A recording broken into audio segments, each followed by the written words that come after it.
Proteins are important for any hard training athlete. They provide the building blocks of muscle. Some prefer to use fast-acting whey protein. Others like to use a slow-release protein powder that get that trickle effect of aminos over a longer period of time.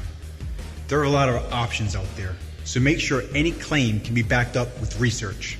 Unlike other sustained-release proteins, MuscleTech researchers formulated the main protein component in Phase 8 at the exact amount shown in a clinical study published in the American Journal of Clinical Nutrition to release amino acids in your bloodstream over 8 hours.